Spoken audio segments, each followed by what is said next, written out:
Alright, I just started this movie. As you can see, I'm 4 minutes and 7 seconds into the movie, Hex. This is quite a doozy of a movie, if I do say so myself. And I'm pretty excited to actually get started, if you know what I mean.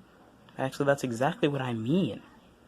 I mean, this girl, she just died and went to heck. She thinks she's on her way to school. So, yeah. She's about to enter school. Actually. School. So, I'm pretty excited to see what happens next. She's got a little demon cat following her wherever she goes, and pretty sure that might be her daddy. I'm excited. I'll get into this. Get back to you guys later. Alright, so I've gotten 10 more minutes into it, and a lot has happened, to say the least.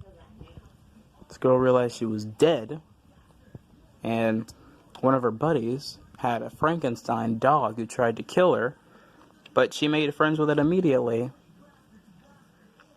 The girl, who's kind of the Frankenstein monster, punched a witch in the face, and then two giant male-female amalgamation monsters formed together and then tried to kill them, and Headmaster Elvis came out of the ground and stopped it all. It's pretty awesome. It's pretty stinking awesome. Alright, now we are in Heck's kitchen. Heck's literal kitchen. Good gracious. Alright, at this point, a student's council has called her in there. Renee, our main character, talked about Steela, the girl who had the Frankenstein dog, and who also fixed her skirt in her sleep. What a nice little lady. Because it was, when she punched the witch, she flew into the gate, so the gatekeepers attacked her. That's the amalgamation monster that I was talking about earlier. Don't worry, I knew what was going on at the time. I just wanted to explain things to you. Either way, it's pretty cool. Pretty delicious. I don't think she's going to get a punishment, because she didn't mean to break the gate. Like, the witch punched her dog, and now the witch is trying to be friends with Renee, because she doesn't want to mess with Steela. Doesn't want to make her mad. In any case, now we're here. Oh, she also got hit in the face with a ball, and she's bleeding in heck. And that proves that she's not actually dead. Somebody just brought her to heck by mistake, and she's actually just dying, or close to death. She might even be in a coma, but she's not dead. Those are the discoveries that we made. Let's keep going. I just saw student council president destroy a group of pandas in a volleyball match. And the witch girl just says, "But they're in danger."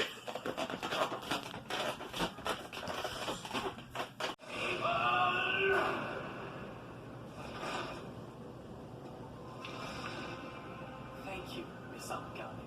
I do owe you. Dragging you to hell was worth it after all. Now, finally.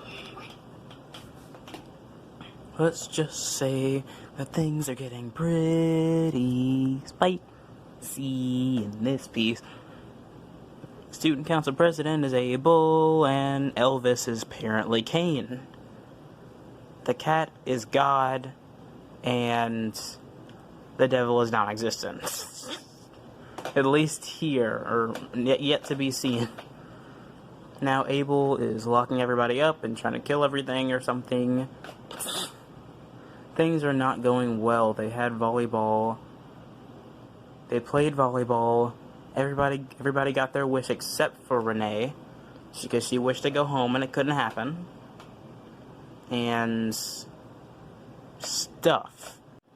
Alright, using the demons of the 7 deadly sins, Abel, or Student Council President Kuto, turned out to be the one who created Destiny's Cavern, Destiny's Change, Destiny Academy. Yeah. This thing, this garbage, weird heck school, and he wanted to subdue his brother Cain and atone for. He wanted to get some revenge. He wanted revenge, basically. His madness has been released. He's using steel as power of nothingness. It's all just a madness. In all honesty, the story up to this point has been kind of perplexing. Actually, not really. I've understood every single notion presented unto me. I guess it's surreal to me because I actually know the story of Cain and Abel. I mean, obviously everybody else in the world does too. It's a very, very short story. But this is a twist. See, I thought at first that Abel was just mad. Because it was his madness that he had just ripped out of Steel's chest. I thought that they were saying that he was insane, even though he was a good and pure little boy, you know. Abraham and Isaac's. I mean, crud. Abraham and Isaac's. Oh man, Adam and Eve's second son? Was Cain the older one? I think Cain was the older one. Obviously they had like 1 million girls, but nobody talks about that.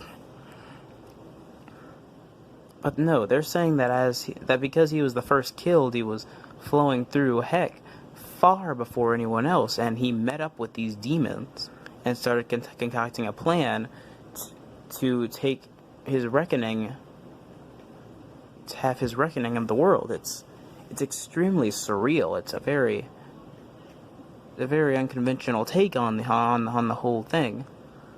Obviously, this isn't meant to be, you know, purely biblical. It's meant to be.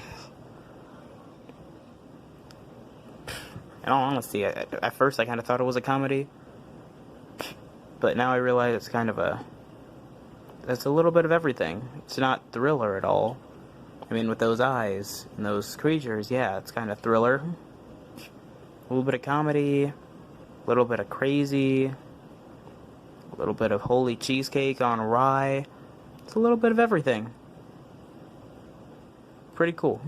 I forgot to mention that Renee is actually the reincarnation of Eve, and she's talking to the reincarnation of Adam. Okay, Abel wants to destroy the freaking world in a week because God was able to create it in a week, and Adam just came out of nowhere and slapped that stinkers of madness right out of his hands and said, "Good gracious, Abel, you gotta calm the heck down," basically. It's pretty crazy, bro.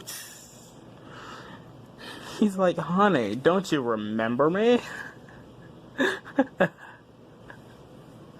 This girl's trying to put together everything that's happening. Like, she was brought to heck by Abel, because Abel and Cain are the only ones who can bring people there, because they kind of created the thing. All of her friends were the demons of the 7 deadly sins that Abel befriended. And now that they've reawakened, they were able to subdue Cain, who was trying to stop him from destroying the world. But now their father's gotten in the way. And now she is just confused out of her mind. Then there's the little god cat right there. Hi, little god cat. Never mind. This is a dang horror film. This is a dang horror film. Oh, good gracious. Girls out here just making people turn into nothing. She's literally disintegrating their souls. They are dead now, like deader than dead. Sinkers are super dead. The souls of the dead that fall to hell will be eradicated. Oof. This will continue until all remaining life is extinguished. Oof. The suffering of humanity is inescapable as long as this horrid cycle of rebirth continues to force us back to life. Oof. At this point, Renee, i.e. Eve, shall learn the truth of the first murder that ever took place on the planet. Cain's taking the life of his brother Abel. Well, at least he's going to learn Abel's truth. Cain's truth. Their truth. This movie's truth. Whatever. I was expecting some weird story about how Abel kind of provoked Cain or something, but no. It's just like the actual story of Abel and Cain. It's just a lot longer. Cain killed Abel out of jealousy because he was favored by everyone as the younger brother. So yeah, none different there. Update. Alright, Renee, i.e. Eve. No, stop, dang it. Fell into the nothingness. Yep. After fighting... After fighting that... Spectora? Perfora? Spefora? After fighting one of the 7 deadly sin demons, Renee jumped into the nothingness, i.e. Stela, who was being controlled by Abel, but was able to bring everything back by the belief that she could save her mother and everyone else, by the belief that she existed. And Stela, she didn't want to be nothingness anymore. After she won the volleyball tournament, she wished for a heart, she wished for feelings. And she got it because that's what she wished for. So she wasn't nothing anymore. Like, Abel created her to be nothing so he could kill everything. That was the point of Stela, to destroy the souls and turn them into nothing. That way they actually do perish. But after she became nothing, the entire plan just went awry. And now that Renee woke her back up, everything's fine again. So, yeah, she fell in, everybody came back to life, and things are going quite well. Beautiful. Just beautiful. Imagine it, then create it. Believe without a doubt. It's only through belief that we're able to change the world. Remember, it's legitimate. It's legitimate. Believe that arm's coming back, boy. Do it. Do it. Do it. Do it. Do it. Do it. Okay, he did it. Good job, bud. Alright. So... after all this, through the power of believing in themselves, through their hope, and through their spirit, they've defeated Abel and defeated Heck. But their self-doubt is not diminished. Abel, even without his imaginary kingdom, is keeping them there because he's making them believe that they can't do it, that they can't make it back to the real world. They're sitting here on some magical floating island with the real world just right above them, but they can't fly to it because they don't believe in themselves. And even after all they've been through, all the fighting, all the ruckus,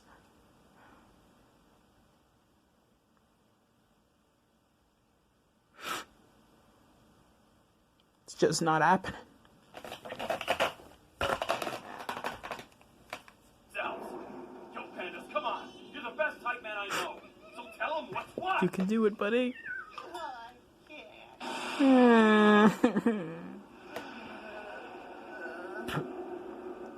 Good gracious, no.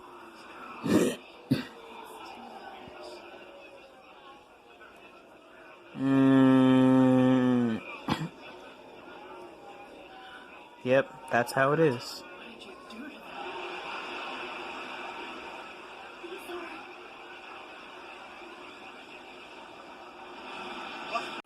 Hey guys, what's the most powerful fruit of the spirit?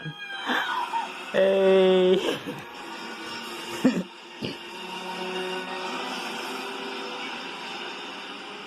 Booyah!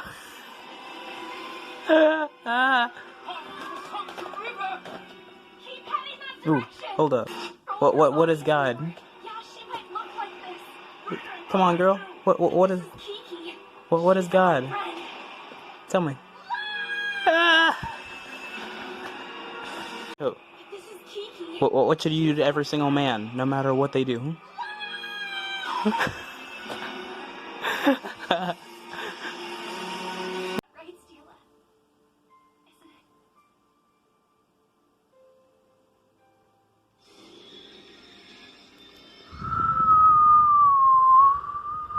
Could you? How could you do this to yourself? I get it. You wanted to give everyone the opportunity to go back home, didn't you? Mm-hmm. But that can't happen now. Oh. That if they wish, it'll come true. Knowing all the while, sometimes it just won't. And unless you wish for something, nothing will ever begin. And that's why I'll never stop saying it. Mm-hmm. Let's put our trust in those kids. Stila sacrificed herself for everybody, man. Everybody.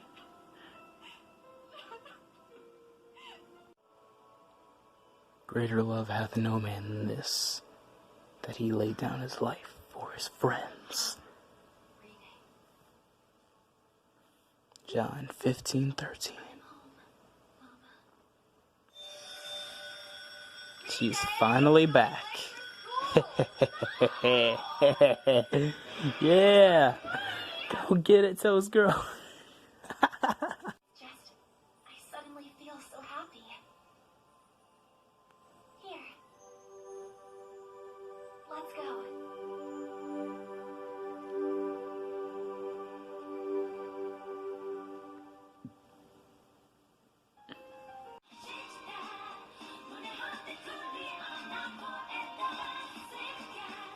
That movie was spectacular.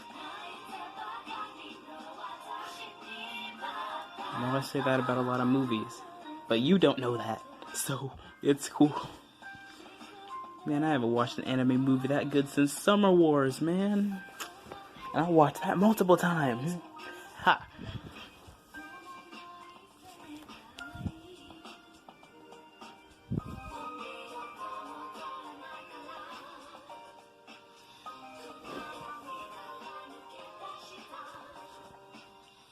There, the story, the plot was spectacular. It was actually pretty reasonable. Like, it would be believable if it was actually real. And heck, it's